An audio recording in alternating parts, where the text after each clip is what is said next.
செய்தியை பார்த்து வருகிறோம். ஆதரவு கோரி விசிக கம்யூனிஸ்ட் கட்சிகளுக்கு தாவேக கடிதம் எழுதியிருக்கிறது. கூட்டணி ஆட்சி அமைக்க ஆதரவு கோரி விசிக இந்திய கம்யூனிஸ்ட் கட்சியினருக்கு தாவேக கடிதம் எழுதியிருக்கிறது. அண்மை செய்தியாக பார்த்து வருகிறோம். கூட்டணி ஆட்சி அமைக்க ஆதரவு கோரி விசிக இந்திய கம்யூனிஸ்ட் கட்சிகளுக்கு தாவேக கடிதம் எழுதியிருக்கிறது. கூட்டணி ஆட்சி அமைக்க ஆதரவு கோரி விசிக மற்றும் இந்திய கம்யூனிஸ்ட் கட்சிகளுக்கு தாவேக சார்பிலிருந்து கடிதம் எழுதப்பட்டிருக்கிறது. அண்மை செய்தியாக பார்த்து வருகிறோம். கூட்டணி ஆட்சியை அமைக்க ஆதரவு கோரி விசிக இந்திய கம்யூனிஸ்ட் கட்சிகளுக்கு தாவேக கடிதம் எழுதியிருக்கிறது. அண்மை செய்தியாக நாம் பார்த்து வருகிறோம். கூட்டணி ஆட்சி அமைக்க ஆதரவு கோரி விசிக இந்திய கம்யூனிஸ்ட் கட்சிகளுக்கு தாவேக கடிதம் எழுதியிருக்கிறது. மேலும் இது குறித்தான கூடுதல் விவரங்களோடு இணைகிறார் எமது செய்தியாளர் ஜெயலானி. வணக்கம் ஜெயலானி, இது குறித்தான விரிவான விவரங்களை பதிவிடுங்க.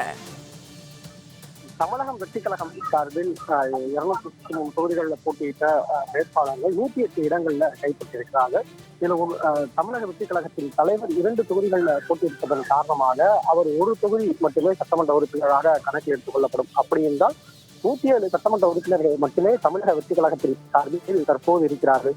இந்த நிலையில் மற்ற கட்சிகளை விட அதிக சட்டமன்ற உறுப்பினர்களை பெற்றிருந்தாலும் கூட சட்டப்பேரவையில் அவர்கள் ஆட்சி அமைக்க வேண்டும், தமிழகத்தில் ஆட்சி அமைக்க வேண்டும் என்றால் அவர்களுக்கு இன்னமும் 11 சட்டமன்ற உறுப்பினர்களின் ஆதரவு என்பது தேவைப்படுகிறது. இந்த நிலையில்தான் நேற்றிலிருந்தே தொடர்ச்சியாக தங்களுக்கு ஆதரவு திரட்டும் வேளையில் தமிழக வெற்றி கழகம் தீவிரமாக இறங்கியிருக்கிறது. குறிப்பாக தேர்தலுக்கு முன்பாகவே காங்கிரஸ் கட்சி தமிழக வெற்றி கழகத்துடன் கூட்டணி அமைக்கும் என்பது தொடர்பாக தொடர்ச்சியாக பேசி வந்த சூழ்நிலையில் அந்த கூட்டணி என்பது முடிவு பெறாமல் திமுகவுடனான கூட்டணியில் காங்கிரஸ் சென்றது. இந்த நிலையில் தேர்தல் நடைபெற்று முடிந்திருக்கக்கூடிய சூழ்நிலையில் காங்கிரஸ் கட்சி சார்பில் 5 சட்டமன்ற உறுப்பினர்கள் வெற்றி பெற்றிருக்கிறார்கள். அது மட்டுமல்லாமல் தற்போது திமுக கூட்டணியில் இருக்கக்கூடிய கம்யூனிஸ்ட் கட்சிகள் 2 கம்யூனிஸ்ட் கட்சிகளிலுமே தலா 2 தொகுதிகளில் வெற்றி பெற்றிருக்கிறார்கள். அதே போன்று விடுதலை சிறுத்தைகள் கட்சியும் 2 தொகுதிகளில் வெற்றி பெற்றிருக்கிறார்கள். இப்படி காங்கிரஸ், கம்யூனிஸ்ட் கட்சிகள் மற்றும் விடுதலை சிறுத்தை கட்சிகள் ஆகிய 3 கட்சிகளுடைய அந்த சட்டமன்ற உறுப்பினர்களின் எண்ணிக்கையை பார்த்தோம் என்றால் 11 சட்டமன்ற உறுப்பினர்கள் வருகிறார்கள். இவர்களது ஆதரவு என்பது தமிழக வெற்றி கழகத்திற்கு கிடைத்தால் தமிழக வெற்றி கழகம் தமிழகத்தில் ஆட்சி அமைப்பதற்கான வாய்ப்புகள் இருக்கிறது. எனவே அந்த ஆதரவை திரட்டுவதற்கான முயற்சிகள்ல தொடர்ச்சியாக தமிழக வெற்றி கழகம் சார்பில் ஈடுபட்டு வருகிறார்கள். அந்த அடிப்படையில தமிழக வெற்றி கழகம் சார்பில் தற்போது இந்திய கம்யூனிஸ்ட் கட்சிக்கு கடிதம் என்பது எழுதப்பட்டிருக்கிறது. அந்த கடிதத்தில் தங்களுக்கு உங்களது சட்டமன்ற உறுப்பினர்கள் ஆட்சி அமைப்பதற்கான ஆதரவினை வழங்க வேண்டும் என்பதாக குறிப்பிடப்பட்டிருக்கிறது. இதே போன்று விடுதலை சிறுத்தைகள் கட்சியின் தலைவர் திருமாவளவனுக்கும் தமிழக வெற்றி கழகம் சார்பில் கடிதம் என்பது எழுதப்பட்டிருக்கிறது. அந்த கடிதத்திலுமே தங்களுக்கு நீங்கள் ஆதரவு அளிக்க வேண்டும் என்பதாகவும் குறிப்பிடப்பட்டிருக்கிறது. தொடர்ச்சியாக ஆதரவு கரங்கள் சேர்த்து தமிழக வெற்றி கழகம் சார்பில் வெற்றி பெற்றிருக்கக்கூடிய அந்த சட்டமன்ற உறுப்பினர்கள் தலைவர்களுக்கும் கட்சிக்கும் கடிதங்கள் வாயிலாக ஆதரவு திரட்டும் வேலையில் ஈடுபட்டிருக்கிறார்கள். இந்த நிலையில்தான் இந்திய கம்யூனிஸ்ட் கட்சி சார்பில் தகவல் என்பது தெரிவிக்கப்பட்டிருக்கிறது.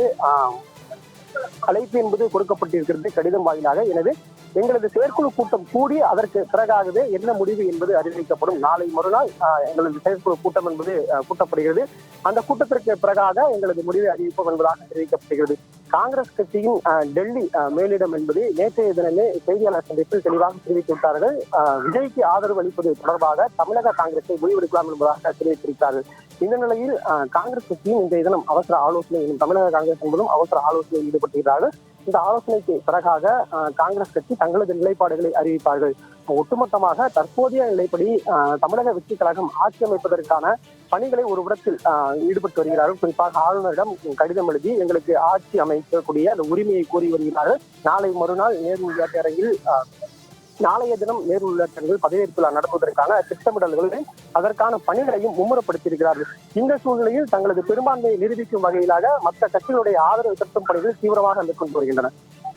விரிவான விவரங்களுக்கு நன்றி ஜெயலானி.